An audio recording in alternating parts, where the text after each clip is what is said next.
Hello, నేను మీ Anjan Reddy. Welcome to ఈహా రాయలసీమ.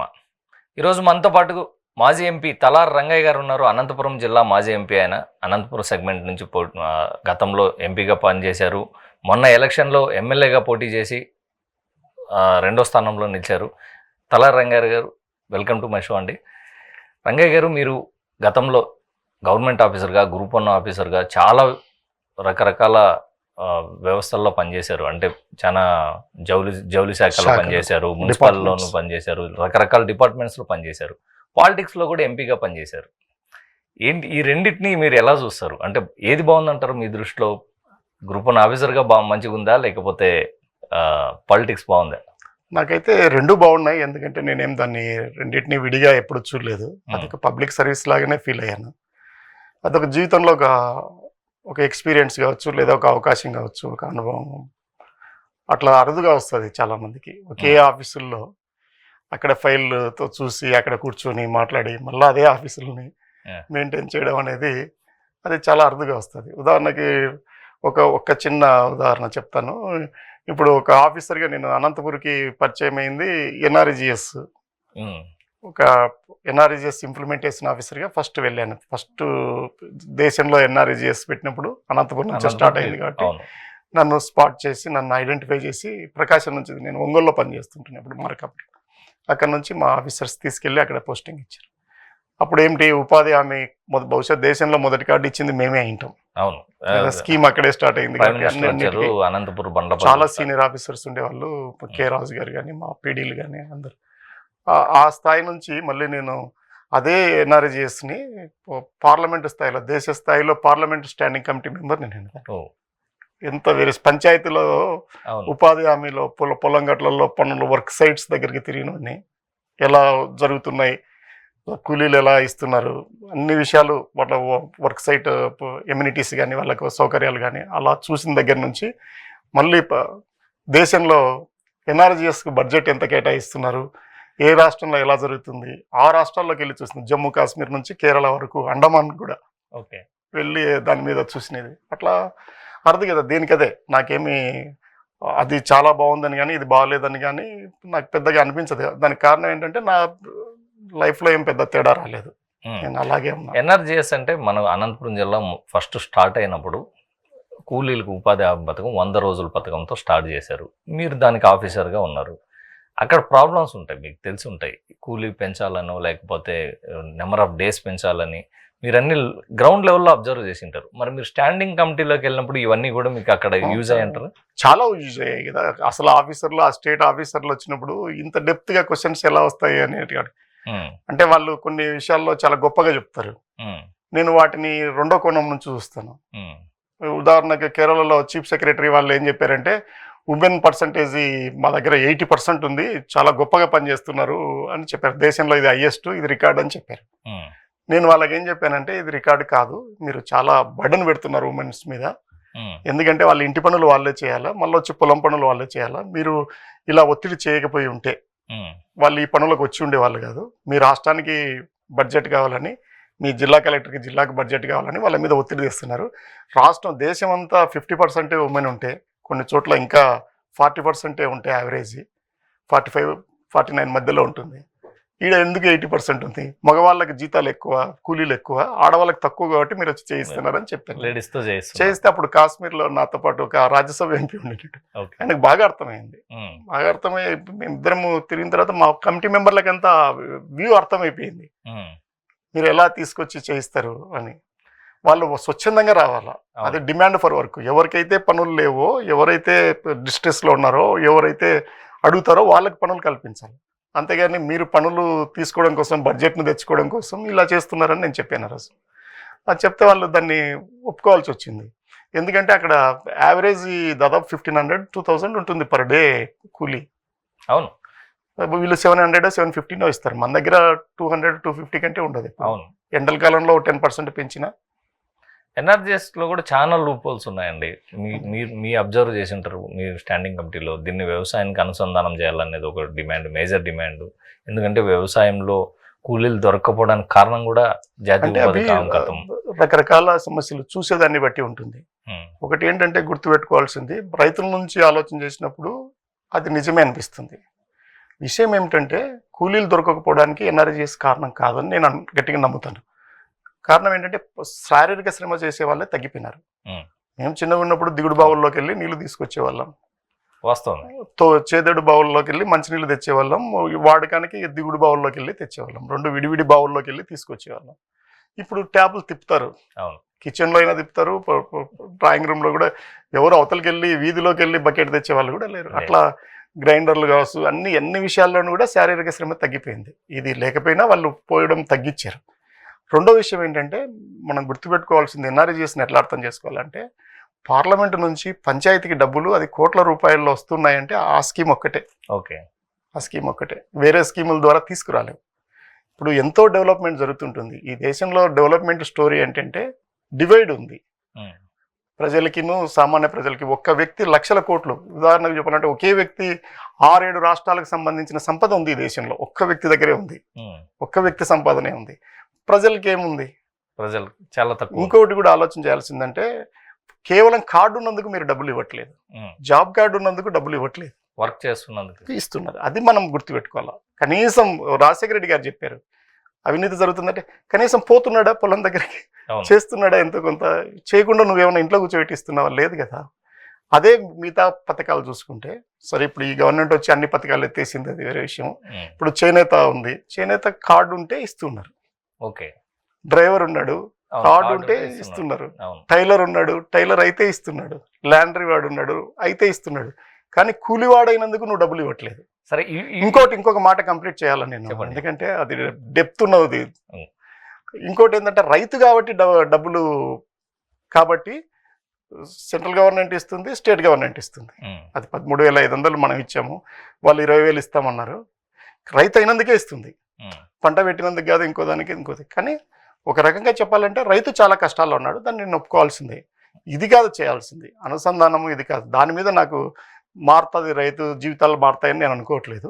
నేను అనుకోవడం కాదు, అది వాస్తవం కూడా. రైతుకు గౌరవంగా అతను పండించిన పంటకి గిట్టుబాటు ధర లేదా మెరుగైన ధర ఇవ్వడం వల్ల పరిస్థితులు మెరుగుపడతాయని నేను అనుకుంటున్నాను. ఇన్సూరెన్స్ చేయాలి, క్రాప్ ఇన్సూరెన్స్ అన్ని విధాలు ఆదుకోవాలి. పంటలు బండి మనకు అనంతపూర్లోనే, ఎంత పేద ప్రాంతంలో ఎన్నిసార్లు ఎన్ని టన్నులు మనం కింద పోసి ఉంటాం టమోటాలు, ఎన్నిసార్లు. ఇప్పుడు ఈ గవర్నమెంట్ల పరిస్థితి ఏమి? మిర్చి ఏ ధర పడిపోయింది? కనీసం అప్పుడు రూపాయి ఉంటే ఈరోజు 30 పైసలకు పడిపోయింది. అరటి ఎంత పడిపోతుంది? 25,000 నుంచి 7-8,000కి వచ్చేసింది. చీని ఎంత పడిపోయింది? ఇలా చూస్తే అవి వాటి మీద దృష్టి పెట్టకుండా కేవలం కూలీలకు సంబంధించింది కాదు, వాళ్ళిద్దరి మధ్యన ఘర్షణ కాదు, వాళ్ళు ఒక్కొక్కరికొకరు ఏమంటారు, మ్యూచువల్ ఇదన్నమాట. అంటే బేసిక్గా కూలీలకి లేకపోతే వ్యవసాయ కూలీలకి డబ్బులు ఇవ్వడానికి ఎవరు వ్యతిరేకించట్లేదు, కానీ దాన్ని అగ్రికల్చర్తో అంటే వ్యవసాయంతో కాకపోవడానికి కారణం ఇదే. ఎందుకంటే దాంట్లో కూడా మోషన్ అండ్ స్టడీస్ చేసేవాళ్ళు, ఒక వరి పెట్టాలంటే ఇంత డబ్బు కేటాయించాలి, ఇన్ని కూలీలు అవుతాయి, అదేం పెద్ద కష్టమైంది కాదు. కానీ విషయం ఏమిటంటే ఇంప్లిమెంటేషన్ చాలా కష్టమైంది అవుతుంది. ఇప్పుడు వర్క్ అండ్ మోషన్ స్టడీస్ నేను కూడా చేశాను, దేంట్లో వికలాంగులకు ఇచ్చినప్పుడు 150 రోజులు ఏమో ఇచ్చినట్టు. 150 రోజులు ఇవ్వడమే కాకుండా ఎంత వికలాంగుడు పని చేస్తే ఎంత కొలతలు ఉంటాయి, కొలతల్లో కూడా తేడా, తక్కువ పని చేసినా కరెక్ట్గా ఉండేటట్టు అట్లా చేయొచ్చు. కానీ ఇవాళకి కూడా రైతులకి అది ఎన్ఆర్జీఎస్కే పెద్ద బడ్జెట్. మీరు వాటి వల్లనే ఎన్నో అసెట్స్ ఇప్పుడు తయారవుతున్నాయి. మేమంతా సెక్రటేరియట్లు పెట్టగలిగినామంటే, ప్రతి ఊర్లో ఈరోజు సెక్రటేరియట్లు ఉన్నాయి, ఆయుష్మాన్ భవన్లు ఉన్నాయి, రైతు భరోసా కేంద్రాలు ఉన్నాయంటే ఎన్ఆర్జీఎస్ వల్లనే ఉన్నాయి. ఇందాక మీరు ఒక కామెంట్ చేశారు, ఏంటి డ్రైవర్కి ఇస్తున్నారు, చేనేతకి ఇస్తున్నారు, ఓన్లీ కార్డు ఉంటే ఇస్తున్నారు అని. ఈ కార్డు ఉంటే ఇస్తున్నారు అనేది నాకు తెలిసి మీ ప్రభుత్వం నుంచే స్టార్ట్ అయింది వాళ్ళకి. లేదు, అంత ముందు కూడా ఉంటాయి. కానీ ఏమిటంటే ఐడెంటిటీ, ఆ కార్డు చూస్తారు కదా. అవును, మిగతా చూడరు కదా, మిగతా చూసడానికి లేదు కదా. కూలివాడికి ఆ పరిస్థితి లేదు కదా, న్యాయం ఆలోచన చేయాలి కదా. కూలి వాళ్లకు భూమి పుట్టినప్పటి నుంచి ఎప్పుడూ అవకాశం రాలేదు. ఈ 2006 నుంచి ఉపాధి హామీ రూపంలో వచ్చింది. వచ్చిన తర్వాత కూడా ఆయన ఏం శ్రమ దాచుకోలేదు, పని చేస్తున్నాడు. సరే, అక్రమాలు చేస్తున్నారంటే కూలివాడు చేయట్లేదు, దాంట్లో అధికారులు ఉంటారు, లేదా ఇంకొకరు ఉంటారు, ఎంతోమంది కలిస్తే కానీ రాదు. దీని మీదనే నేను లాస్ట్ టైం కేంద్ర మంత్రి తిరుపతిలో చాలాసేపు ఆర్గ్యూ చేశాను. అసలు అవినీతి జరగట్లేదు అంటున్నావా అని అన్నాడు ఆయన. నేను ఆ మాట అనట్లేదు, నువ్వు దాన్ని రెక్టిఫై చేసుకోవాలా. ఇప్పుడు రెక్టిఫై రంగయ్య గారు చేసుకోకపోతే ఈ గ్రామానికి ఒక వ్యక్తి ఉంటాడు. ఇప్పుడు కరోనా టైంలో కూడా అదే ఆదుకుంది. ఎన్జిఆర్ఎస్ కి సంబంధించి ఫీల్డ్ అసిస్టెంట్ ఫీల్డ్ అసిస్టెంట్ ఉంటారు. ఈ రోజు పరిస్థితి చూస్తే ఒక ఫీల్డ్ అసిస్టెంట్ ఆ పోస్ట్ తెచ్చుకోవడానికి 6 లక్షలు 10 లక్షలు ఎమ్మెల్యేలకో లేకపోతే ఆఫీసర్లు ఇవ్వడానికి రెడీ అయినారు. నేను రీసెంట్ గానే చాలా గ్రామాల్లో చూసిన. అంటే ఎంత అవినీతి, వారికి 10 లక్షలు ఒక పోస్ట్ కోసం, అదేం గవర్నమెంట్ పోస్ట్ కాదు, ఫీల్డ్ అసిస్టెంట్ రాసుకోవడము, ఎంత కొలతలు తవ్వారు ఏంటి అని. అది నిజమే, దానికి అంత డిమాండ్ కల్పించారు. ఫీల్డ్ అసిస్టెంటే కాదు, ఇప్పుడు అసలు ఈ గవర్నమెంట్లు మార్చడానికే కారణం అవుతున్నాయి అవి. ఇదొకటే కాదు, అంగన్వాడిది కావచ్చు, డీలర్ది కావచ్చు, ఫీల్డ్ అసిస్టెంట్ది కావచ్చు, అసలు మేజర్గా ఆ వ్యవస్థలో అది అవినీతి అంతా పూనుకొని ఉంటుంది.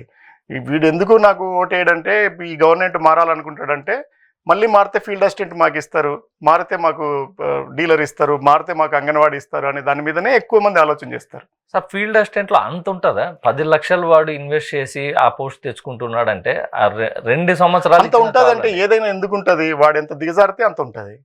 పోతే వాడే కదా జైలు పోతాడు, గబ్బు పడితే వాడే కదా పడతాడు. అవినీతి అనేది దానికి ఎక్కడ కులమానం ఉంటుంది? అదేమన్నా శాస్త్రయుక్తంగా లేదా సిస్టమేటిక్గా ఇంత ఇవ్వాలనేది ఎక్కడ ఉంటుంది? నువ్వు ఎంత పనికిమాలినోడు అయితే అంత ఎక్కువ డబ్బులు సంపాదిస్తావు, అంతే. అంత ఒక విలేజ్ స్థాయి సార్. అది 10 లక్షలు ఆయన ఇచ్చి ఆ పోస్ట్ కోసం అడుగుతున్నారు. 2 కారణాలు ఉంటాయి. ఒకటి ఆదాయం కోసం కావచ్చు, కొన్నిసార్లు ఫ్రిస్టేజ్ కూడా పోతారు. మర్డర్లే చేసుకుంటున్నప్పుడు ప్రాణాలు తీసుకుంటున్నారు. కర్నూలులో కూడా చూసాం కదా, రీసెంట్గా కూడా ఒకటి చూసాం. వాళ్ళు అలా పోతూ ఉంటారు, నడుస్తుంటుంది. కానీ ఆ వ్యవస్థ వచ్చినప్పుడు ఫీల్డ్ అసిస్టెంట్లను మొత్తం ఉమ్మడి జిల్లాలో దాదాపు కొన్ని వేల మంది, 1300 మందినో ఎంతమంది నాకు గుర్తున్నట్టు 1700 మందినో పెట్టాము. ఆ టైంలో ఏం రాలేదు, అవినీతికి ఆస్కారం లేదు. తర్వాత ప్రతి వ్యవస్థలోనూ ఉండే కొద్దీ వస్తాయి. ఆ టైంలో అసలు ఆ ఉపాధి హామీ ఆదుకుంది జిల్లాని, లేకపోతే వలసల్ని అరికట్టడం చాలా కష్టం.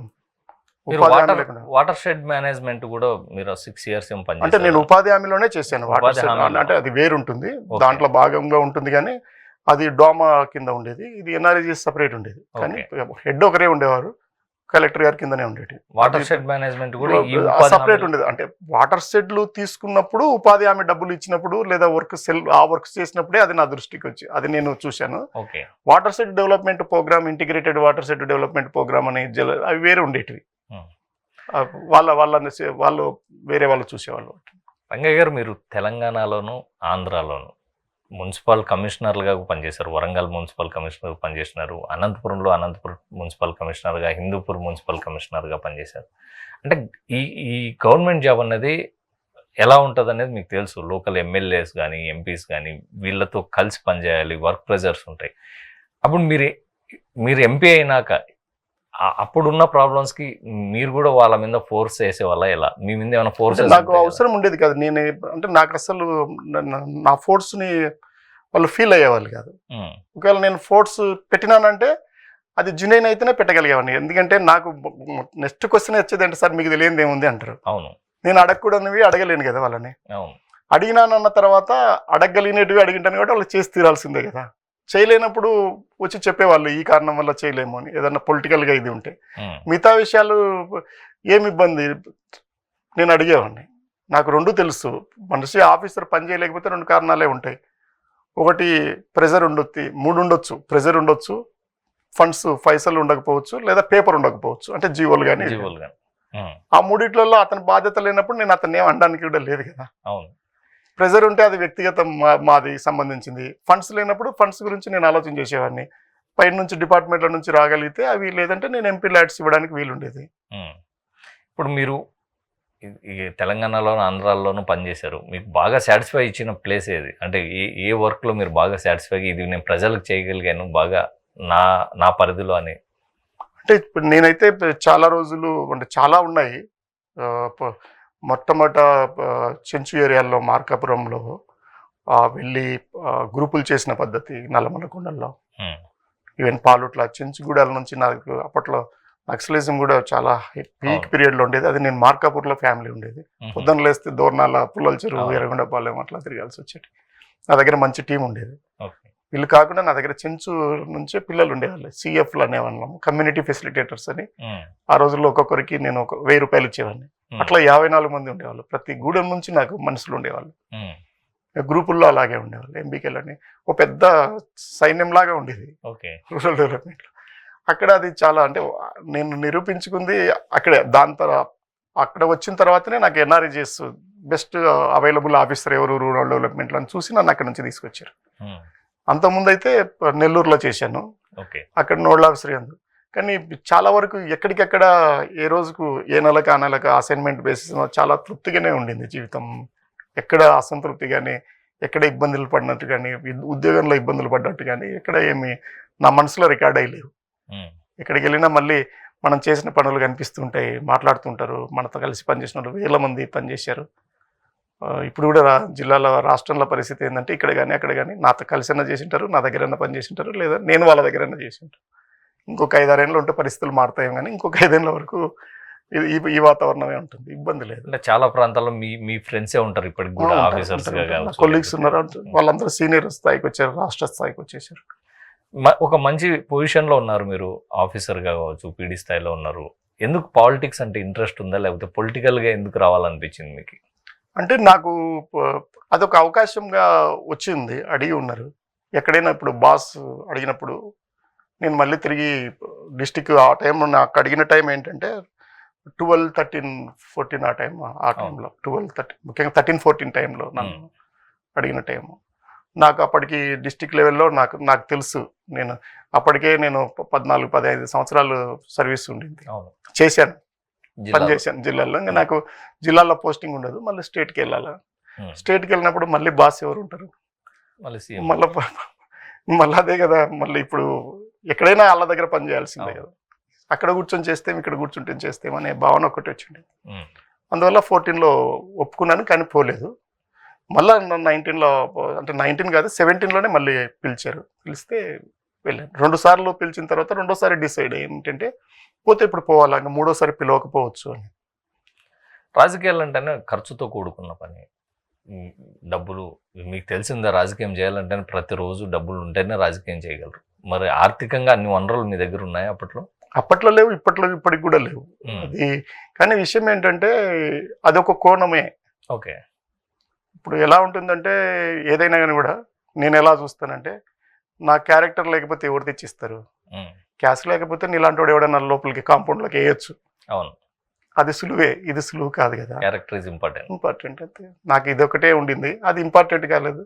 ఇంకోటి ఏంటంటే నేను ఎన్నిసార్లు గవర్నమెంట్లో ఎన్ని పోస్టులు చేశాను, అసలు అపాయింట్మెంట్లో ఎన్ని వచ్చాయి, 2 సార్లు ఎస్ఐని, 2 సార్లు గ్రూప్ 1, ఎప్పుడు అది ఇష్యూ కాలేదు నాకు. నా జోబులో మెస్ కార్డు ఉన్నా లేదా హాస్టల్లో ఉన్నా నాకు సరిపోయేది, లైబ్రరీలో పుస్తకాలు ఉన్నా సరిపోయేది. ఇప్పుడు కూడా అంతే పద్ధతి, నా ఫుడ్ ఫ్యూయల్ నడుస్తుంటుంది అంతే. రాజకీయాల్లో ఇంతే ఖర్చు పెట్టాలి, ఇట్లే ఖర్చు పెట్టాలి అనేది కూడా ఏమి ఉండదు కదా. ఫుడ్ ఫ్యూయల్ మీకు నడుస్తుందండి, జనాలు మీ దగ్గరకు వస్తుంటారు, నాకు ఈ సమస్య ఉంది, ఒక హాస్పిటల్ బిల్ కట్టండనో, లేకపోతే మా ఊర్లో గుడి కడుతున్నాం చందా ఇమ్మను, వీటన్నిటికీ వస్తూనే ఉంటారు. కానీ పరిస్థితిని బట్టి పోతూ ఉంటారు. మనం కూడా కొన్ని చోట్ల చేస్తుంటాం, కొన్ని చోట్ల చేయలేని పరిస్థితి ఉంటుంది. హాస్పిటల్లో విషయాల్లో అయితే చాలా వరకు వాళ్ళే నాకు ఇస్తూ ఉంటారు కన్సెషన్లు. నేను ఫోన్ చేస్తే ఇప్పుడు మీరు నా జోబులో నుంచి ఇవ్వనక్కర్లేదు కదా, మీరు వచ్చినప్పుడు 1,25,000 బిల్ అయింది, నేను చెప్తే 10,000 తగ్గించారనుకో, తగ్గించినట్టే కదా. ఇంకా అది కాకుండా నాకు సూపర్ స్పెషాలిటీ హాస్పిటల్ చేతిలో ఉంది, గవర్నమెంట్ హాస్పిటల్ ఇవాళకి ఉన్నాయి. ఎప్పుడు రెగ్యులర్గా నేను చెప్తే పాపం సూపరింటెండెంట్ స్వయంగా పోయి చూసి వస్తూ ఉంటాడు, నేను వెళ్ళేలోపే చూసి వచ్చి ఉంటాడు. కొన్నిసార్లు నాకు నా దగ్గర ఉన్న 2-3 మనుషులు ఈ పనుల మీదనే వెళ్తూ ఉంటారు. వాళ్ళ ఆశలు అంచనాలకు తగ్గట్టు ఉండకపోవచ్చు, కానీ ఎంతో కొంత సపోర్ట్ ఉంటుంది. అది వీలు పడదు కూడా, నాకే కాదు ఎంత పెద్ద సౌకర్యం వచ్చినా కానీ కూడా ఎలక్షన్ల ముందు చెప్తాడేమో కానీ ఎలక్షన్ల తర్వాత చెప్పిచ్చేస్తారని నేను అనుకోను. ఎలక్షన్ల ముందు నేను ఏ పనులు చేస్తున్నానో, ఎడ్యుకేషన్లో పిల్లల సీట్లు కానీ లేదా హాస్పిటల్స్ కానీ, అవి నేను ఓడిపోయినా కూడా అవి చేయగలను, చేస్తున్నాను. ఓకే, ఎంపీగా 5 ఏళ్ల కాలంలో మీరు అనంతపురం నియోజకవర్గానికి ఏం చేయగలిగారు అంటే మీరు ఏం చెప్తారు? నేను అందుబాటులో ఉండగలిగాను. ఇవాళకి చాలా ఎలా ఉన్నారు అనేది, ఇప్పుడు నువ్వు అనంతపురం వాసివే కాబట్టి జనాలకు అందుబాటులో ఉండడం వేరు, అది చాలా పార్లమెంట్ అంటే అట్లా కదా. ఇంకా నేను కంప్లీట్ అవ్వలేదు కదా. ఇంకోటి ఎవరికి నష్టం చేయలేదు, అది ఎక్కడ కూడా ఏదో లాభాపేక్షత ఏ పనులు చేయలేదు. ఖచ్చితంగా నేను చూసింది ఏంటంటే చాలా నెగ్లెక్ట్ అయింది, పట్టించుకుంది శ్మశానాలకు సంబంధించి. అవి మీ నియోజకవర్గంలో ఉండింటాయి, మీ మండలంలో కూడా ఉండింటాయి, మీ ఊర్లో ఉండినకపోవచ్చు, కానీ ఖచ్చితంగా కనిపిస్తుంటాయి అవి. తర్వాత పెద్ద పని సింగనమల తాడిపత్రి మధ్యలో పెన్నా నది మీద ఒక 3,76,00,000తో ఒక బ్రిడ్జి కట్టాను. అది ఎప్పటి నుంచో పెండింగ్ ఉన్నది. పెట్టడమే కాకుండా తరిమల నాగిరెడ్డి గారి పేరు ఒకవైపు, రెండో వైపు వైఎస్ఆర్ గారి పేరు పెట్టాను వారధి అని. బహుశా నాకు గుర్తున్నంత వరకు నా ఎరుకలో తరిమల నాగిరెడ్డి గారి పేరు మీద ఏ కట్టడము లేదు. అందులో వాళ్ళ ఊర్లో అది చాలా గొప్ప సాటిస్ఫాక్షన్ ఇచ్చినది. తర్వాత నేను కరోనా టైంలో దేశమంతా ఆక్సిజన్ కల్లాడిపోతున్న రోజుల్లో నేను జిల్లాకు 6 తీసుకురాగలిగాను. ఒరిజినల్గా అలాట్మెంట్ 2 సెంటర్లు, 6 ప్లాంట్లు తీసుకొచ్చాను. 6 ప్లాంట్లలో ఒకటి హిందూపూర్ 2 పోతే మన దగ్గర 3 మా దగ్గరే ఉన్నాయి. ఒకటి గుంతకల్ పెట్టాము, 2 ఇక్కడే పెట్టేసాము. ఇప్పుడు 3 ప్లాంట్లు రన్నింగ్ లో ఉన్నాయి అనంతపురం దాంట్లోనే. వాటికి నేను ఎంపీ ల్యాడ్స్ కూడా ఇచ్చి ఉన్నాను ప్లాట్ఫామ్స్ కట్టడానికి. ఇలా చూస్తే నేను ఇవన్నీ ఏమున్నాయి, ఇప్పుడు మీరు నడిస్తే ఇప్పుడు చెరువు కట్ట ఎక్కినారు, కలెక్టరేట్ వేసుకుని కూడా ఇచ్చాను. ఎప్పటిదో మహానుభావులు కట్టించిపోయింది, ప్రజలందరూ ఇబ్బంది పడుతున్నారని రీసెంట్గా దానికి లిఫ్ట్ కూడా పెట్టారు. ఆ లిఫ్ట్ కూడా నేనే ఇచ్చాను. లిఫ్ట్ ఎక్కడం కష్టంగా ఉంది, పేదవాళ్ళు ఎవరైనా కలెక్టర్ను చూడాలనుకుంటే ముసలి వాళ్ళకి అట్లా వెళ్తే రజకుల కోసం ఇచ్చి ఉన్నాం. అక్కడే ట్యాంకులు దోబిగట్లోనే ఇచ్చాము. ఇలా నడుస్తూ వెళ్తే చాలా ఉన్నాయి. అన్ని కులాల వాళ్ళకి కమ్యూనిటీ హాల్స్ ఇవ్వడానికి ప్రయత్నం చేశాను నా దగ్గరకు వచ్చినప్పుడు. ఈవెన్ కమాండ్ కంట్రోల్ రూమ్, ఒక చోట కూర్చొని మాట్లాడడానికి పోలీసులకి ఒక వ్యవస్థ లేదడ, ఒక రూమ్ లేదు. దానికి 75 lakhs ఇచ్చాను నేను. 75 lakhs ఇవ్వడంతో పాటు ఒకవేళ అది కట్టి నా టైంలో ఇంకా కంప్లీట్ చేస్తే ఇంకో 75 ఇస్తాను నేను. ఈ నార్పల్లోనే ఒక పెద్ద లైబ్రరీ కట్టించాం 35 lakhsతో.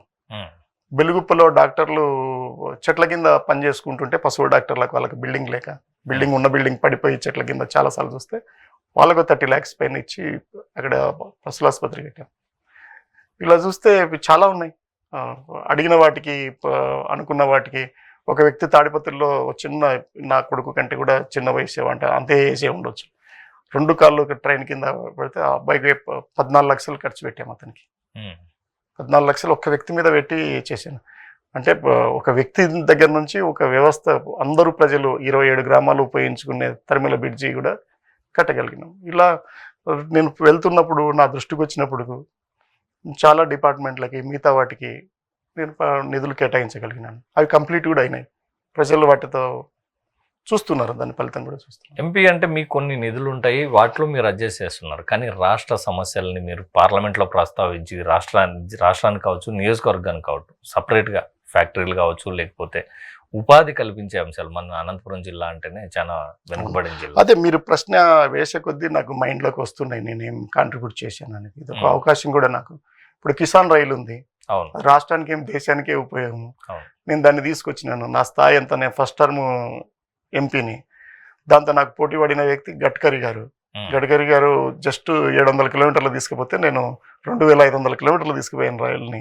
ఆయన దానివల్ల రాష్ట్ర వ్యాప్తంగా, దేశవ్యాప్తంగా కిసాన్ రైళ్లు ఉన్నప్పుడు మా ఇద్దరికే కదా క్రెడిట్. అప్పుడు ఎక్కడ కిసాన్ రైలు తిరిగినా మేము తెచ్చినట్టే కదా. ఆయన చేయలేని పని కూడా ఇంకోటి ఏంటంటే, నేను దానికి 50% సబ్సిడీ తీసుకురాగలిగాను కిసాన్ రైలుకి. ఎందుకంటే నేను చదువుకున్నాను కాబట్టి, అంటే ఆ కనెక్టెడ్ పేపర్స్ చదివి స్కీమ్ల మీద ఐడియా ఉంది కాబట్టి. కిసాన్ రైల్లో ఆపరేషన్ గ్రీన్స్ కింద టాప్ అంటాం, అంటే టమాటో, ఆనియన్, పొటాటోలు రోడ్ల మీద పోయకుండా దూర ప్రాంతాలకు తీసుకువెళ్ళినప్పుడు ట్రాన్స్పోర్ట్ సబ్సిడీ ఇస్తారు. ఆ ట్రాన్స్పోర్ట్ సబ్సిడీ ఆపరేషన్ గ్రీన్స్ కింద 500 crores ఉండింది. అది దేని కింద ఉంది? ఫుడ్ ప్రాసెసింగ్ ఇండస్ట్రీ కింద ఉంది. రైల్వే డిపార్ట్మెంట్ కింద ఉంది. కిసాన్స్ ఎవరు డిపార్ట్మెంట్లో ఉన్నారు? అగ్రికల్చర్ కింద ఉన్నారు. ఇవన్నీ నేను క్రోడీకరించాను. నేను ఆ ఆఫీసర్ని కన్విన్స్ చేశాను. లక్కీగా ఏంటంటే నేను ఆమె దగ్గర పనిచేశాను. పుష్పా సుబ్రహ్మణ్యం గారు అప్పుడు ఫుడ్ ప్రాసెసింగ్ సెక్రటరీ గారు. మేము ఈ రాష్ట్రంలో ఇదే హైదరాబాద్లో ఆమె మాకు ప్రిన్సిపల్ సెక్రటరీ గారు కూడా ఉండినారు, నేను మెప్మా పీడిగా అట్లా ఉన్నప్పుడు. అందువల్ల అప్పుడు వెళ్ళి స్కీమ్ చెప్పి అప్పుడున్న కలెక్టర్ గారు, జేసీ గారు ఎంత కష్టపడ్డారు. అప్పుడు కిసాన్ రైలు తీసుకురావడం ఒక ఎత్తు అయితే, కిసాన్ రైలుకు సబ్సిడీ తీసుకురావడం అనేది చిన్న విషయం కాదు కదా. అందువల్ల అది కాంట్రిబ్యూషనే. ఒక దశలో నేను పార్లమెంట్లో క్వశ్చన్ వేసినప్పుడు దాదాపు 10,000 ట్రిప్పులు తిరిగినాయి, 10,000 కిసాన్ రైళ్లు తిరిగినాయి. నేను చెప్పాను మీ డబ్బు జస్ట్ బుక్ అడ్జస్ట్మెంటే, మీరు రైతులకో లేదా రాష్ట్ర ప్రభుత్వానికో డబ్బులు కేటాయించాల్సిన పని లేదు. మీరు రైల్వే డిపార్ట్మెంట్కి ఇవ్వండి, వాళ్ళు దగ్గర నుంచి బిల్స్ తీసుకొని ఎన్ని రైళ్లు తిరిగింటే అంత 50% ఇవ్వమంటే ఇచ్చారు. నా కాంట్రిబ్యూషన్ 50% తీసుకురావడంతో పాటు టాప్ అని చెప్పానే టమాటో, ఆనియన్, పొటాటో, అది ఆల్ ఫ్రూట్స్ ఆల్ వెజిటబుల్స్కి మార్చాను. ఎవడైనా రైతు అయితే వాళ్ళు మాత్రమే రైతులు కాదు, టమోటాలో రోడ్ల మీద పోసుకుంటేనే రైతులు కాదు, ఈవెన్ వాటర్ మెలాన్ కింద పోసినా వంకాయల కింద పోసినా రైతే. అందువల్ల మీరు అందరికి ఇవ్వండి అని నేను దాన్ని మార్చాను. వాళ్ళు ఒప్పుకున్నారు, ఇచ్చారు. రైల్వే డిపార్ట్మెంట్కి చాలా లాభం వచ్చింది ఈ కిసాన్ రైళ్ల వల్ల. కిసాన్ రైళ్లను దేశంలో ఎవరు ఉపయోగించుకున్నారండి? సిమెంట్ ఫ్యాక్టరీల వాళ్ళు సిమెంట్ తోలడానికి ఉపయోగించుకున్నారు, స్టీల్ వాళ్ళు స్టీల్ ఉపయోగించుకున్నారు. మొట్టమొదటిసారి రైతులు ఉపయోగించుకున్నారు, అది అనంతపురం రైతులు ఉపయోగించుకున్నారు. మేము 10 రైళ్ల వరకు నేను చేశాను. కానీ ప్రతి రైలుకి నేను కూర్చొని చేయడం నాకు వీలు పడదు కదా.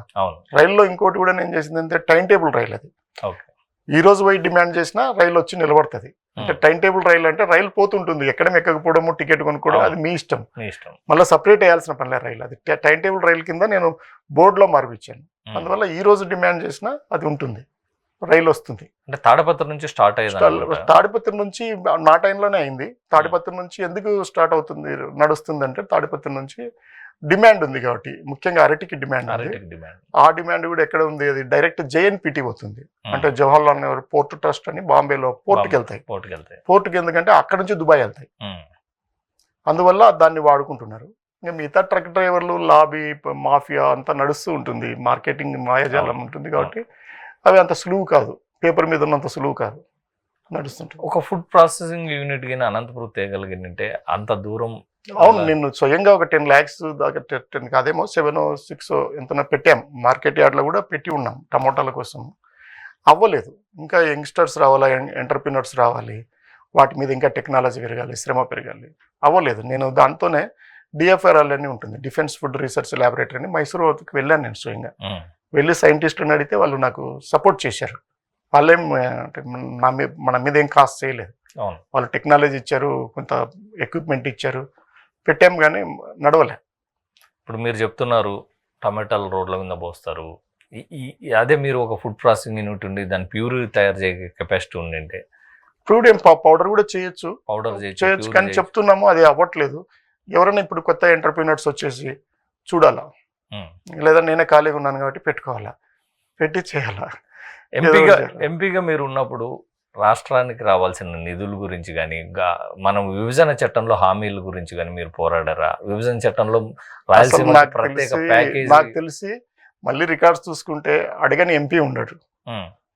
కానీ అన్ని సమస్యల మీద సరే ఎంతవరకు అయినాయి అనేది అది ఇప్పుడు ఎలా ఉంటుందంటే, మీరు అవసరం ఉన్నప్పుడు నాకు మీరు చెప్పిన మాటకు విలువ వేరుంటుంది, మీ అవసరం లేనప్పుడు మీ మాటకు విలువ వేరుంటుంది. మేము ఆ టైంలో మా అవసరం తక్కువ ఉండింది. మేము ఎక్కువ మంది ఉన్నాము, మా అవసరం లేదు. ఇప్పుడు చంద్రబాబు నాయుడు లాగా అదృష్టవంతుడు, ఇప్పుడు అవసరం ఉంది, వాళ్ళు పడుతున్నారు, ఆయన ఇప్పుడు చేయాల. మాకేముంది, మేము ఓటేసినా ఓటేయకపోయినా ఏం చేసినా ఆ పరిస్థితుల్లో లేము. అప్పుడు మేము బార్గెనింగ్ కెపాసిటీ లేము, అది పరిస్థితిని బట్టి ఉంటుంది. కానీ నాకు తెలిసి మా ఎంపీల్లో ప్రస్తావించని మీరు అడిగిన ముఖ్యంగా అవును కేబీకే అంటాము, కాలందరూ బుందేల్ఖండ్ అన్ని కూడా ప్రాజెక్ట్ అనంతలో చెప్పినట్టు. కానీ అది యాక్ట్ చాలాసార్లు చదివాను, చాలాసార్లు అడిగాం. నేను ఒక్కనే కాదు, మా వాళ్ళు చాలాసార్లు అడిగారు. మా సీఎం గారు కూడా చాలాసార్లు లెటర్స్ రాశారు. ఒకటేంటంటే మాకు ఆ టైం మాకు వీలు పడలేదు, మమ్మల్ని పట్టించుకునేంత స్థాయిలో వాళ్ళు లేరు. ఇప్పుడు డబుల్ ఇంజన్ సర్కార్ అని చెప్తుంటారు దేశం అంతా, ఇప్పుడు ట్రిపుల్ ఇంజన్ సర్కార్ ఉంది. ఇప్పుడు వీళ్ళది బాధ్యత. ఇప్పుడు మేము అంత చేసినాము, 90% జనాలకు, 96 కళ్యాణ దుర్గంలో అయితే % జనాలకు మేము ఏదో ఒక పథకం ఇచ్చాము, అయినా ఓడిపోయాము. ఇప్పుడు వాళ్ళని అంత నమ్మి పెద్ద ఎత్తున ఇచ్చారు, వాళ్ళది బాధ్యత. అందుకే రీసెంట్ ప్రెస్ మీట్లో కూడా నేను ఆ మాటే చెప్పాను, మీరు వీటి కోసం పోరాడండి, ట్రిపుల్ ఇంజన్ సర్కార్ ఉంది మీది, ప్రజల కోసం చేయండి. మీకు పదవులు, మీకు ఇంత మెజారిటీలు ఇచ్చినారు, గెలిపించినారంటే వీటి కోసం చేసినారనే నేను అనుకుంటున్నా. అంతేకాకుండా రెడ్ బుక్లు అమలు చేయడానికో, ఎవరినో పాతవాడిని చేయడానికో, లేదా ఎవరో ఒక ఎస్ఐ గురించి మాట్లాడడానికో అది ఇచ్చింటారని నేను అనుకోను. ప్రజలు ఇచ్చినది దీనికి, ప్రజాస్వామ్యాన్ని, దాన్ని పద్ధతిని అర్థం చేసుకోవాలా. నాయకులు ఏమైతే చెప్పి వచ్చినారో, ఏ ప్రాంతానికి ఏం చేస్తామని చెప్పారో, ఏ కులానికి ఏం చేస్తామని చెప్పారో, వాటి మీద దృష్టి పెట్టడానికి సఫిషియెంట్ టైం ఉంది, వాళ్ళు పెట్టాలి. మేము పెట్టినా కూడా మా మాట వినపడలేదు, అప్పుడు మా దగ్గర లేదు. ఇప్పుడు వీళ్ళకి మేము మాట్లాడితే అంత దూరమే పోయింది, వీళ్ళకి లౌడ్ స్పీకర్స్ ఉన్నాయి, ఎంత దూరమైనా పోతుంది, వాళ్ళకి కెపాసిటీ ఉంది. ఇప్పుడు చేయమని చెప్తున్నాం ప్రజలకి, రాష్ట్రానికి ఉపయోగించండి, కేవలం ఏదో అమరావతికో ఇంకో దానికో కాకుండా కాస్త డీసెంట్రలైజ్డ్గా అన్ని వర్గాలని కలుపుకోమని చెప్తున్నాం. ఎప్పుడు సాఫ్ట్గా కనబడే రంగయ్య మొన్న ప్రెస్ మీట్లో ఎలక్షన్ కమిషనే అవసరం లేదు, ఎలక్షన్ కమిషన్ ఎందుకు, ఒక వేలం పెట్టండి, వేలం ఏర్పాటు చేసి ఎమ్మెల్యేలు ఎవరు డబ్బు ఇచ్చుకుంటే వాళ్ళని పెట్టండి అని ఘాటైన వ్యాఖ్యలు చేశాడు. ఎందుకు అంత ఆవేదన చెందారు? అంటే ఈ 10 నెలల సమస్యను 10 నెలల నుంచి చూస్తూ ఉన్నాను. వాళ్ళు ఏం మాట్లాడుతున్నారంటే ఎలక్షన్ ముందు ఒక మాట మాట్లాడుతున్నారు, ఎలక్షన్ తర్వాత ఒక మాట మాట్లాడుతున్నారు. అది ఎస్సీల బీసీల జిల్లా, వాళ్ళ ఎక్కడ లేనిపోని ప్రేమ అంతా ముందు చూపించేసి మళ్ళీ తర్వాత కూడా అదే చేస్తే నువ్వు ఎవరు వచ్చి గెలుస్తున్నారో అందరికి తెలుస్తుంది, ఎవరిని ఎవరు వచ్చి మాట్లాడుతున్నారో కూడా తెలుస్తుంది, ఎవరు ఎంత డబ్బులు పెట్టి వస్తున్నారో కూడా తెలుస్తుంది. ఆ ప్రత్యేక సందర్భంలో నేను మాట్లాడినాను. ఎందుకంటే పార్టీలో డబ్బు పెట్టి ఎమ్మెల్యే అంటే ఆడ విషయము డబ్బుది ఒకటి కాదు, విషయం ఏంటంటే డబుల్ స్టాండర్డ్స్ గురించి. విషయం డబ్బు ఒకటి కాదు, డబుల్ స్టాండర్డ్స్ గురించి మాట్లాడినప్పుడు వాళ్ళకు గుర్తు చేశాను.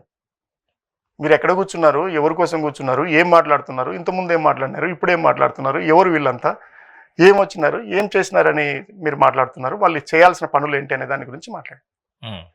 అంటే ఎందుకు అంత ఘాటుగా? అంటే మీరు ఎలక్షన్ కమిషనే అవసరం లేదు, మీరు కొనే అంతే కదా. ఇప్పుడు ఇంకా ఏమనుకుంటున్నారు మీరు?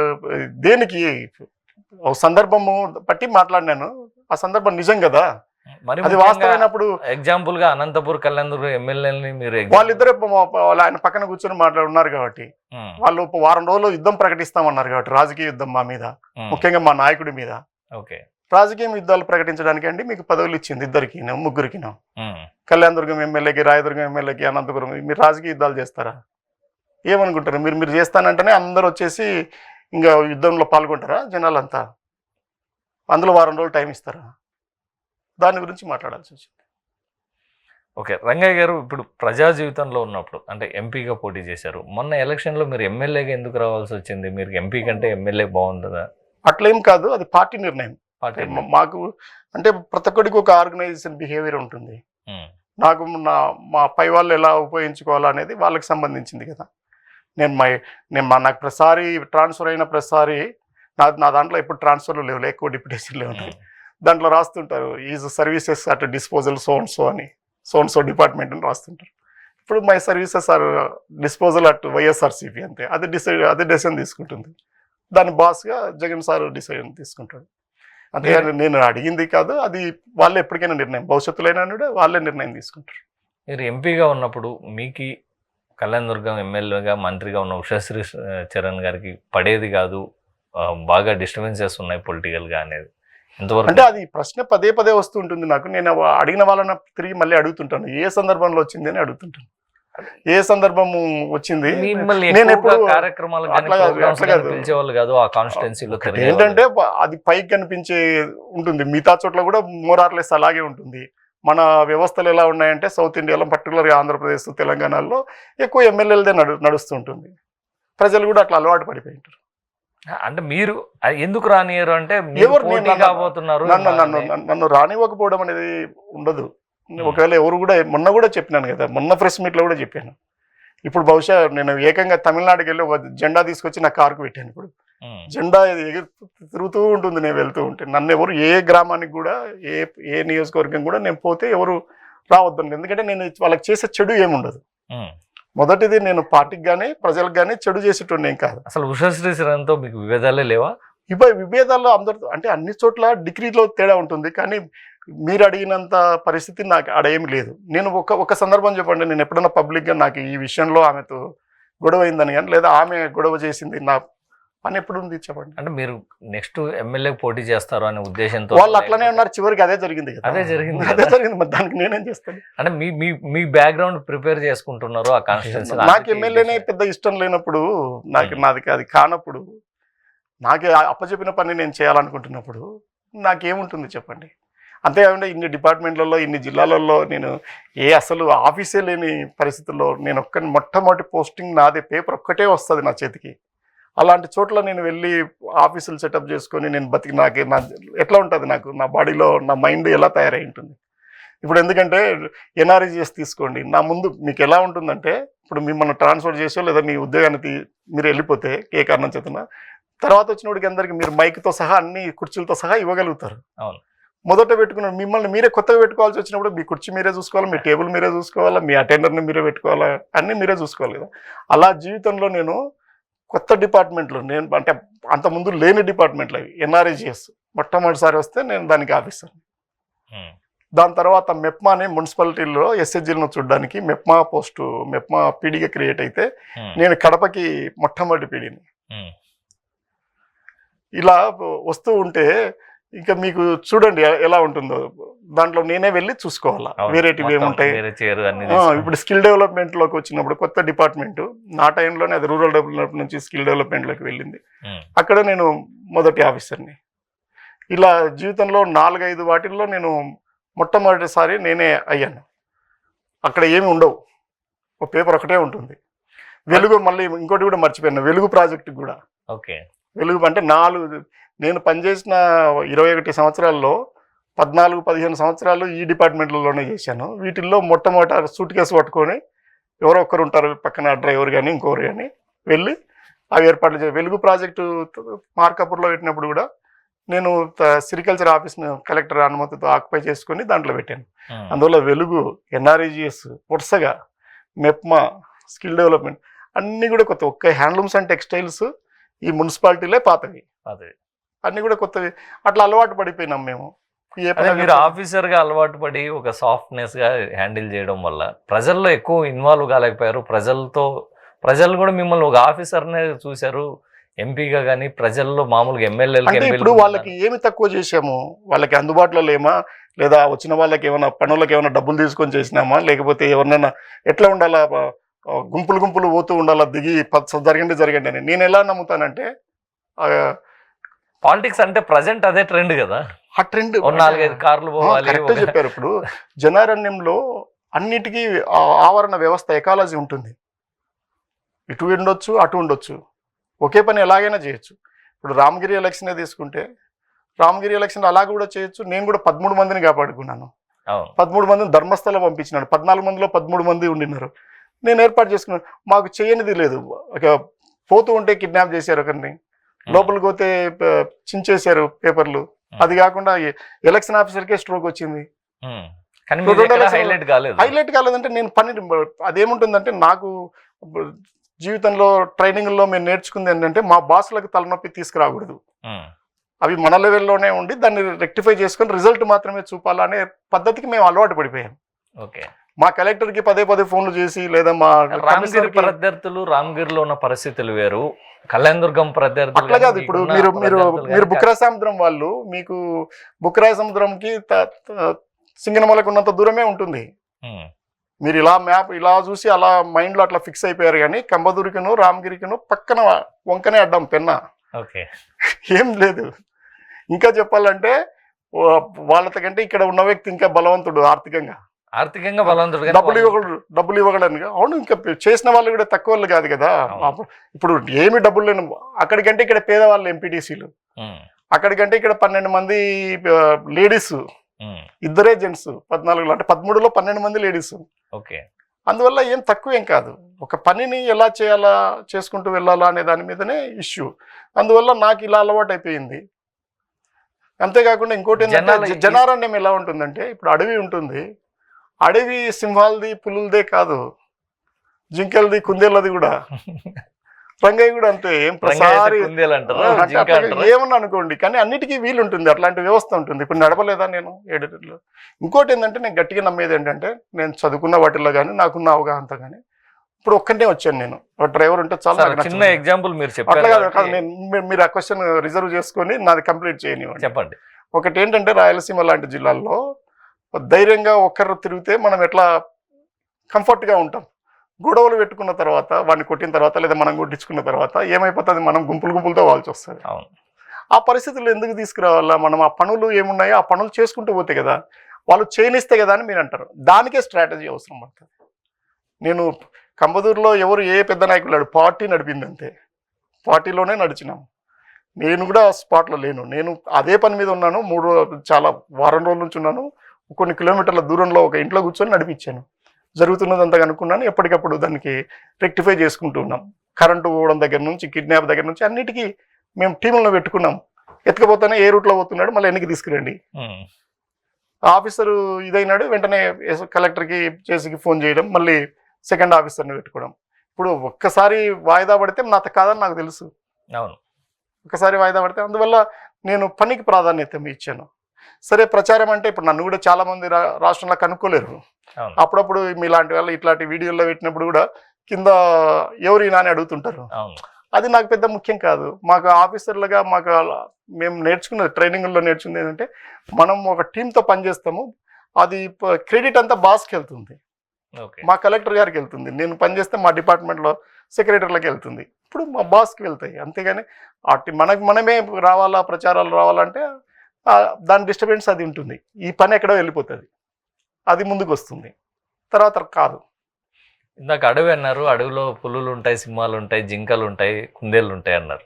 కానీ జింకల్ని కుందేళ్ళని వేటాడడానికి ఇష్టపడతారు వేటగాళ్ళు కానీ ఎవరన్నా. కానీ పులులు సింహాలు లేకపోతే ఏనుగుల జోలికి పోరు, బికాజ్ అవి బలవంతంగా ఉంటాయి అనేసి. కరెక్టే, కానీ ఏమైపోతుందంటే అందరం పులుల్లాగా మారిపోతే ఫుడ్ చైన్ దెబ్బతినేసి వాటికి ఆకలి దొరకక అవే చచ్చిపోవాల్సి వస్తుంది. అర్థమైందా? అర్థమైంది. అందువల్ల వీటిని ఉంచాలా. ఫుడ్ చైన్ చాలా ఇంపార్టెంట్. భూమి మీద ప్రతి ఒక్కరికి ఉంటుంది. నేను ఎవడన్నా వచ్చి ఓ పెద్దవాడు ఏదన్నా అడగకూడదు కింది స్థాయికి వెళ్తే నేను చాలా గట్టిగా కోప్పడతాను. భూమి అందరికీ అన్నిటికీ అవకాశాలు ఇచ్చింది. నువ్వు ప్రతి ఒక్కడు ఎంతో కొంత తినాల్సిందే, తాగాల్సిందే, అది అవసరమే. ఇప్పుడు జిరాఫీ ఉంది, అది ఎక్కడ తాగాల? పైన కొమ్మల మీద తీసుకోవాలి. మేకలు ఉన్నాయి, కాళ్ళు పైకి ఎత్తేసి మధ్యలో ఉండేది తీసుకోవాలా. ఆవులు ఇవి ఉన్నాయి, కింద ఉన్న గడ్డి పైన తీసుకోవాలా. గొర్రెలు దాని తిన్న తర్వాత కిందికి తీసుకోవాలా. దీని ఆవరణ దానికి వ్యవస్థ తయారైపోయింది. ఇప్పుడు ఏమైపోతుందంటే అందరము, నాకు కూడా తెలుసు, పులులు సింహాలుగా ఉంటే బలి ఇవ్వరు, నా లాంటి వాడు బలి అయిపోతాడు, మారాలా అనిపిస్తుంది. కానీ ఆవరణ వ్యవస్థ దెబ్బతింటది. అందువల్ల అందరూ ఉండాల. అప్పుడే అది దానికి అర్థం, భూమికి కానీ వ్యవస్థలకు కానీ అర్థం. 16 సంవత్సరాలు ఇంకా మీకు సర్వీస్ ఉండగానే రిటైర్డ్ అయ్యారు. ప్రస్తుతం హ్యాపీగా ఉన్నారా? రిటైర్డ్ అయినందుకు మేము ముందుగానే సర్వీసులో వదులుకున్నందుకు మీరు ఏమైనా బాధపడుతున్నారా? అంటే బాధ ఏం లేదు. యాక్చువల్గా అయితే ఇప్పుడు మీరు ఎంపీ గారని పిలవగలుగుతున్నారంటే అది వదులుకున్న వల్లనే జరిగింది. వదులుకున్న ప్రతిసారి ఏం నష్టం జరగలేదు. నేను కాన్ఫిడెంట్గానే జరిగింది. కానీ తర్వాత వచ్చే ఇబ్బందులు ఉంటాయి కదా, అవి ఉంటాయి. నాకు కూడా ఇప్పుడు ఉన్నాయి. ఎందుకంటే ఒక 30 ఏళ్ళ నుంచి ఏదో గవర్నమెంట్ ట్రెజరీల నుంచి నా అకౌంట్లో డబ్బులు పడుతుంటే నేను ఖర్చులు పెట్టుకుంటూ వచ్చాను. అది జీతాల రూపంలో కాబట్టి, అలవెన్స్లు కాబట్టి నేను వీళ్ళు ఉన్నప్పుడు దండం పెట్టి, వీళ్ళు లేనప్పుడు అప్పులు చేసి చేసుకుంటూ వచ్చాను. ఇప్పుడు ఆ పరిస్థితి ఉండదు కదా. ఇప్పుడు రియల్ ఇబ్బందులు ఉన్నాయి. కానీ మళ్ళీ స్టార్ట్ చేయాల్సిందే, జీరో నుంచి మళ్ళీ స్టార్ట్ చేయాల్సిందే. చేస్తాను. ఇప్పుడు కోలుకోవడం పెద్ద దెబ్బ కదా, పెద్ద ఓటమి కాబట్టి, అందులో ఊహించింది కాబట్టి చాలా టైం పట్టింది. మళ్ళీ ఇప్పుడు ఎందుకంటే బ్రతకడం అనేది, ఈ విషయాలు ఖర్చులు అనేది, ఇప్పుడు 140 కోట్ల జనాభా ఉన్న ఈ దేశంలో అందరం బతకగలుగుతున్నాం. గౌరవంగా బతకడం కావాలి, అంతేగాని ఎవరితోనో పోల్చుకొని ఆ స్థాయిలోనే ఉండాలా, ఎంపీ అంటే ఇట్లనే ఉండాలా అంటే ఏం అవసరం అనిపిస్తుంది అంతే. ఇప్పుడు మీతో పాటే గోరంట్ల మాధవ్ గారు కూడా ఎంపీ అయ్యారు జిల్లాలో. ఆయన దూసుకుపోయిన విధంగా రంగయ్య గారు దూసుకుపోలేదు. పొలిటికల్గా కానీ, పబ్లిక్లో కానీ, జనాలకు కానీ అంత యాక్టివ్గా కనబడలేదు. ఎందుకు అంటే మీ సహచర ఎంపీనే, ఆయన కూడా మొదటిసారి ఎంపీనే. ఏ సమస్య వచ్చినా ముందుంటున్నాడు. ఏ దానికైనా పొలిటికల్గా మీడియాలో కావచ్చు ఎక్కువగా కనిపించాడు. ఎందుకు రంగయ్య గారు? ఏం లేదు, ఒక్కొక్క మనిషి పనితీరులో తేడా ఉంటుంది. వంకాయ లాగా ఉంటుంది, టెంకాయ లాగా ఉంటుంది. దానివల్ల ఏం ఉపయోగము? ఇప్పుడు రంగయ్య, ఇప్పుడు నేనేం చాల్సిన అల్టిమేట్గా ఏం సాధించాలా? నేను ప్రజల్లో ఈ మధ్య కనిపిస్తున్నది చాలా ఎక్కువ కనిపిస్తుంది. నా అంత కనిపించేటోడు ఎవరు లేడు. అసలు అంత పెద్ద ఓటమి తట్టుకొని మొన్న కూడా జగన్ సార్ దగ్గర కంబదూర్ ఒక అతను చెప్తూ ఉన్నాడు. తెల్లారు నాకు వెంటనే ఉన్నాడు సార్ అని. సార్కి అర్థం కాకపోతే ఆయన మళ్ళీ 3 చెప్తున్నాడు. సార్ మీరు చెప్పింది అర్థం కావట్లేదు. సార్ ఓడిపోయినాక మరుసటి రోజే వచ్చి కూర్చున్నాడు సార్ మాతో. ఇతను చాలా గట్టిగా చెప్తున్నాడు. అంటే అంత ఓటమిని భారాన్ని తట్టుకొని నేను 10 గంటలకు వెళ్ళి కూర్చున్నాను వాళ్ళ మధ్యలో. నేను కనిపించినంత జనాల్లో ఎవరు లేదంటే దానికి ప్రచారం తక్కువ ఉండొచ్చు, అది నాకు అవసరం కూడా లేదు. వాళ్ళకి తెలుసు నేను ఏ టైంలో అయినా ఫోన్ ఎత్తుతానని తెలుసు, హాస్పిటల్కి పోతానని తెలుసు, పెళ్ళిళ్ళకి వస్తానని తెలుసు. ఒకవేళ రాలేని పరిస్థితి ఉందంటే ఆ విషయం చెప్తానని తెలుసు. అది ఒట్టిది. నాకు వేరే వ్యాపారాలు కూడా లేవు. చదివితే పుస్తకాలు లేదా నిద్రపోతాం లేదంటే ఫీల్డ్లోనే తిరుగుతుంటాం. కానీ అల్టిమేట్గా ఏంటంటే తన పనితీరు తనది. నేను ఇందాక చెప్పినట్టు వంకాయ టెంకాయ లాగా అల్టిమేట్గా నేనేం సాధించాలా, పొలిటికల్గా ఇప్పుడు నాకేమి సాధించాల్సింది ఏం మిగిలింది అనేది నాకు ఇంతే కదా. ఇప్పుడు నేను దేనికి పాకులాడాలా? రంగయ్య తెలియకపోతే ఏమవుతుంది? ఎంతమందిని తెలుసు? ఇప్పుడు ఎంతమందిని గుర్తుపెట్టుకున్నారు? కృష్ణదేవరాయల తర్వాత ముందు ఎంతమంది రాజులు ఉండినారు, తర్వాత ఎంతమంది గుర్తుపెట్టుకుంటారు? ఎన్ని రోజులు గుర్తుపెట్టుకుంటారు? నీ కుటుంబంలో నిన్ను గుర్తుపెట్టుకుంటే పెద్ద గొప్ప. ఎంతమంది ఉన్నంత వరకే గుర్తుపెట్టుకుంటారు, అంతే కదా. దానికి తర్వాత అసలు అది ఏమి దానివల్ల ఏమొస్తుంది? వస్తుంది. నేను ఎప్పుడైతే ఫ్రంట్ పేజీలో నా ఫోటోలు రాని మాట నిజమే, ఎప్పుడు స్క్రోలింగ్లు రాని మాట నిజమే, ఎప్పుడు ఎవడు నన్ను తిట్టని మాట నిజమే, నేను ఎవరిని తిట్టని మాట కూడా నిజమే. అయినా నేను పిఎస్సి మెంబర్ని కదా. 33 మందిలో నేను ఒక పిఎస్ పొలిటికల్ మెంబర్ని. గత 3 సార్లు ఆయన నాకు టికెట్లు ఇచ్చినాడు, ఆఫర్ చేశాడు. ఒకసారి నేను తీసుకోలేదు, ఒకసారి గెలిచినాం, ఒకసారి ఓడిపోయినాం. 3 రకాలుగా ఉంది జీవితం. ఇంకా ఏం చేయాలి అంజన్? జీవితంతో ఏం పని ఉంటుంది?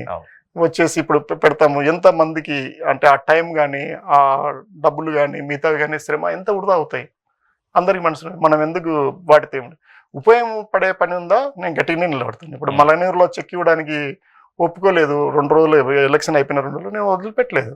నా కార్లో ఆపితే నేను నడుచుకుంటూ పోయాను. మరుసటి రోజు పరిస్థితి ఏంటంటే నేను అట్లా చేస్తానని ఆ డిఎస్పీ నాకు పరిచయం ఉంది. ఆయన ఎంత బాధపడ్డాడు. నేను మా ఎస్పీకి చెప్తున్నాను ఇంత ఉత్తముడు లేడని, నువ్వు ఇట్లా చేస్తావు అనుకోలేదంటే నేనేం చేస్తున్నానని చెప్పు అని చెప్తాను. నేను మేము వద్దంటుంటే పోతున్నావు అంటే నువ్వు వద్దంటే నేను ఎట్లా ఆగుతాను? వాళ్ళకి చెక్ ఇవ్వాలా, నేను ఇచ్చి రావాలన్నా అది నా హక్కు. నా పార్టీ ఒక 50,000 బాధితుడికి ఇస్తే వాడు ఎవడో 20 మంది ఆపితే నువ్వు అంటే నా దగ్గర ఇప్పుడు ఎంతమంది ఉన్నారు? అప్పుడు 400 మంది ఉన్నారు నాతో సాయంత్రానికి 7 గంటలకి. వీలైతే పోలీస్ స్టేషన్కి తీసుకుపోమంటే కూడా పోలీస్ స్టేషన్ తీసుకుపోలేకపోయారు వాళ్ళు, ఎందుకంటే లా అండ్ ఆర్డర్ ఇష్యూలో. సరే వాళ్ళు ఏం చేశారు, ఒక్కరోజే కదా నిన్ను అడుగుతుందని మళ్ళీ నన్ను టైం అడిగారు. పొద్దున 10 గంటలకి రెడీ చేసి 100 మంది పోలీసులు వచ్చి 6 మంది సిఐలే ఉన్నారు, డిఎస్పీ స్వయంగా వచ్చాడు. 100 మంది పోలీసులతో చెక్ ఇవ్వడానికి వెళ్ళింది. నన్ను పోనిచ్చి ఉన్న అంత విధి ఉండదు కదా. ఒకవేళ నేను ఎన్నికి రాలేను కదా, నేను ఎక్కడ నిలబడాలో అక్కడ నిలబడుతున్నాను.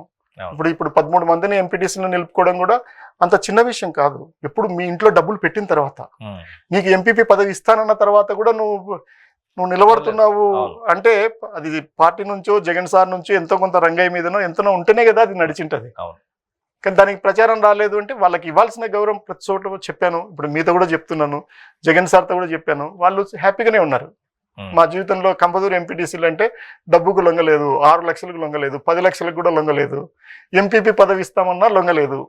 మాకు ఆ నిజాయితీని నువ్వు ప్రూవ్ చేసావు అంటున్నారు. వాళ్ళు హ్యాపీగానే ఉన్నారు. ఇప్పుడు ఆఫీసర్గా మాకేంటంటే అంత ప్రచారానికి పాకులాడే వ్యక్తిత్వంతో మేము ట్రైన్ అవ్వలేదు. అది నాకు అవసరం కూడా లేదు. ప్రచారం అవసరం ఉన్నప్పుడు మా అబ్బాయి ఎప్పుడప్పుడు అడుగుతుంటాడు, ఏం చేసినాడు మీ నాన్న అని అడుగుతుంటాడు నన్ను. వాళ్ళు నన్ను అడగమని రా అని చెప్తుంటాను నేను. కరెక్టే కదా. ఇప్పుడు నేనేం చేస్తాను? ఇప్పుడు ఎస్పీ గారు ఒకసారి ఎస్పీ గారు టెంకాయ కొడుతూ అని అడిగారు. పోలీసులకు ఎవరు డబ్బులు ఇస్తారు సార్ మీరు తప్ప అని. పోలీసులకు ఎవరు డబ్బులు ఇస్తారు? వాళ్ళకి ఎప్పుడన్నా ఒక ఎంపీ డబ్బులు ఇచ్చినాడని చూడమను. కలెక్టర్ గారి ఛాంబర్ తప్ప మీరు ఏ కలెక్టరేట్ కన్నా వెళ్ళండి, పక్క వాళ్ళని ఎవరైనా పట్టించుకుంటారేమో చూడండి. ఇప్పుడు గౌతమ్ గారు పట్టించుకున్నారు. తను కూర్చున్న ఛాంబరే కాకుండా మిగతా వాళ్ళకి అందరికి కూడా ఎందుకు 200 సంవత్సరాల బిల్డింగ్ అది బాగు చేయాలనుకున్నారు. ఇప్పుడు నేను ఇచ్చాను కంఫర్ట్గా. ఆమె కూడా నన్ను ఎంత గౌరవిస్తే ఆ మెట్ల పక్కనే వేసి ఉంటుంది పెద్ద బోర్డు, రంగయ్య ఎంపీ ఫ్లాట్స్ ఇచ్చామని. ఇప్పుడు ప్రజలు ఎక్కడానికి దాంట్లో లిఫ్ట్ ఉంది. ప్రజలకి అక్కడ ఎన్నిసార్లు చేసింటాను, మార్చురికి ఇచ్చాను నేనే డబ్బులు. అక్కడ దీంట్లో కూడా రీసెంట్గా ఏమి ఇచ్చాను, నేను బయటకు వచ్చిన తర్వాత ఇది వచ్చింది, ఇది మహాప్రస్థానం వెహికల్. అది కూడా మీ ఫండ్స్ తోటే? నా ఫండ్స్ ఇవేవి. వాళ్ళంతా పేపర్ వాళ్ళంతా ఈ కొత్త ఎంపీ గారివి రాసినారు. రాస్తే నేనేం చేస్తాను. తర్వాత ఆయన ఉదయాన్నే 8 గంటలకే వచ్చారు మా సూపరింటెండెంట్ గారు. వచ్చి కాఫీ తాగారు. మిమ్మల్ని పిలవలేకపోవచ్చు అన్నారు. అది నాకు ముఖ్యం కాదని చెప్పాను. నువ్వు రావడం ముఖ్యము. సూపరింటెండెంట్ ఒక వ్యవస్థ తరఫున నేను అధికారం లేనప్పుడు మీరు వచ్చారు, మా ఇంటికి వచ్చారు, కాఫీ తాగారు, రేపు మహాప్రస్థానం వెహికల్ స్టార్ట్ చేస్తాను అని చెప్పారు. నాకు వాటికి చాలా అని చెప్పాను నేను. చాలా మంది పేర్లు కూడా పెట్టలేరు. మీ మండలంలో కూడా పేర్లు పెడితే మళ్ళీ తుడిపేశారు. ఎందుకు తుడిపేసినారో తెలియదు. ఆ శ్మశానాల మీద వాళ్ళ ఇష్టం అది. నాకు అవి నిలబడవు శాశ్వతంగా నాకే తెలిసినప్పుడు. నా పేరు ఏమంటారు, ఎక్కడెక్కడ గడగడలాడాలా, పేరు దర్జాగా ఉండాలంటే నాకు కూడా అదేం పెద్ద కష్టమైన పని కాదు. ఎందుకంటే నేనున్న బ్యాక్గ్రౌండ్కి లేదా నేను వచ్చిన పరిస్థితులకి అది నాకేం పెద్ద కాదు. నా పక్కన నిలబడగలరు, నేను చేయగలను. కానీ చేయకూడదని అంతే. ఖచ్చితంగా చేయగలిగే శక్తిలో ఉండి ప్రచారానికి కానీ లేదా డిస్టర్బెన్స్కి కానీ లేదా నడపడానికి కానీ కొట్టడానికి కానీ కొట్టించుకోవడానికి కానీ కూడా శక్తి ఉండి కూడా నేను ఆ పని చేయను, నాకు అవసరం లేదు. దానివల్ల ప్రజలకు ఉపయోగం లేదు. అల్టిమేట్గా ఏంటంటే ప్రజలకి ఏమి ఉపయోగం అనేది నేను చూస్తాను. అది లిట్మస్ టెస్ట్. అది మన బాధ్యత అనుకుంటా. మనం చేయకపోతే ఎవరు చేస్తారు? కరోనా టైంలో కూడా ఇప్పుడు కోర్స్ ఆ రోజు అనంతన్న కూడా పోయినాడు లోపలికి. మేము తిరిగినట్టుగా ఎవరు తిరగలేదు, ధైర్యంగా పోయాం. అయినా కొంతమందిని బతికించాం. ఎవరన్నా వస్తే మా నాన్న మీ వల్లనే బతికాడు, మా ఆయన మీ వల్లనే బతికాడని పెళ్ళిళ్ళు ఎక్కడెక్కడ కనిపించినప్పుడు చెప్తుంటారు. నువ్వు లేకపోతే మేము లేమని చెప్తుంటారు. నాకు కూడా వ్యక్తిగతంగా బాధ. మా ఇంట్లో వాళ్ళు కూడా చనిపోయారు, నాకు దగ్గర ఉండే వాళ్ళు కూడా చనిపోయారు, నష్టం జరిగింది. అందువల్ల ఇవన్నీ ఎట్లా ఉంటాయంటే దేనికి అనేది ఒక ప్రశ్న. అది ఎప్పుడు నేను వేసుకుంటూ ఉంటాను, దాని ప్రకారం నడుస్తుంటాను. దానివల్ల నాకేం పెద్ద నష్టం జరగలేదు. ఏం పోతూ ఉంటాను, సరే గుర్తుపట్టిన వాళ్ళు పలకరిస్తారు, దానివల్ల ఏమొస్తుంది అని అనుకుంటాను. రంగయ్య గారు, చివరిగా మీరు వచ్చే ఎన్నికల్లో ఎంపీగా పోటీ చేస్తారా, ఎమ్మెల్యేగానే ఉంటారా? మరి ఎమ్మెల్యే పోటీకి నేను అదే ఇప్పటికే నేను చెప్పిన దాన్ని బట్టి మీకు అర్థమై ఉంటుంది. బాస్ ఏం చెప్తే అది బాస్. ఎక్కడో చోట ఉంటాము, రెండిట్లలో ఎక్కడో చోట ఉంటాము. కానీ అది అందరు చెప్పే ఆన్సరే, డిసైడ్ చేసేది. కానీ మీ మనసులో ఒకటి ఉంటది కదా, అనుకుంటున్నారా? అంటే అది పార్టీ ఎక్కడ అవసరం పడుతుంది అనేది వాళ్ళు ఆ నిర్ణయం అది తీసుకోవాలా, వాళ్ళు తీసుకుంటారు. అది నాకు రెండు పెద్ద ఇబ్బంది కాదు. ఓకే. అయితే ఒక మాట ఎప్పుడు ఏముంటుందంటే సహజంగానే వీటికి వాటికి తేడా ఉంటుంది. ఇప్పుడు నేను రాకముందు అడగగలను, కానీ వచ్చిన తర్వాత ఇంకా అడగకూడదు. రాకముందు నేను అడిగినాను, నాకు ఎంపీనే కావాలని అడిగాను, వాళ్ళు ఎమ్మెల్యే అన్నారు, సరే నేను అప్పుడు మానుకున్నాను. రెండోసారి వచ్చినాము, మళ్ళీ ఎంపీగానే అడిగాను. 2 సార్లు అడిగాను. ఎందుకంటే మనం పని తీసుకోకముందు ఉండాలా. నేను వాళ్ళకి సంబంధించిన వ్యక్తిని, వాళ్ళ నిర్ణయం తీసుకుంటారు. ఆ నమ్మకం, నాయకుడి మీద నమ్మకంతో నేను వెళ్తాను అంతే. వాళ్ళు నిర్ణయం తీసుకుని ఇప్పుడు అడగకూడదు, ఇదే కావాలని అడగకూడదు. పార్టీకి ఏంటంటే నన్ను ఒక్కరినికే చూడరు కదా. ఇప్పుడు ఏదో ఉప ఎన్నిక జరుగుతుంది అనుకో, అప్పుడు రంగయ్యను పెట్టాలా వద్దా అంటే నన్ను పెట్టండి అని అడిగితే బాగుంటుంది. కానీ మొత్తం వ్యవస్థలో ఉన్నప్పుడు ఎన్నో సమీకరణలు ఉంటాయి. అవి ప్రాంతాల వారీగా అవసరాలు ఉంటాయి, కమ్యూనిటీ పరంగా అవసరాలు ఉంటాయి, డబ్బు పరంగా అవసరాలు ఉంటాయి. ఎన్నో పార్టీ చూసుకోవాలి. అది మనం ఒక్కరిని నిలబడి లేదు నాకు ఇదే అదే అని అడగకూడదు అనేది నాకు వ్యక్తిగత అభిప్రాయం. ఒకవేళ వాళ్ళు ఒపీనియన్ అడిగినారనుకో, వాళ్ళే అడిగినారనుకో, మీరు కాకుండా, అప్పుడు నేను వాళ్ళకి చెప్పాల్సి వస్తే చెప్తాను. Thank you sir, thank you very much మా స్టూడియోకి వచ్చినందుకు. Thank you. Thank you.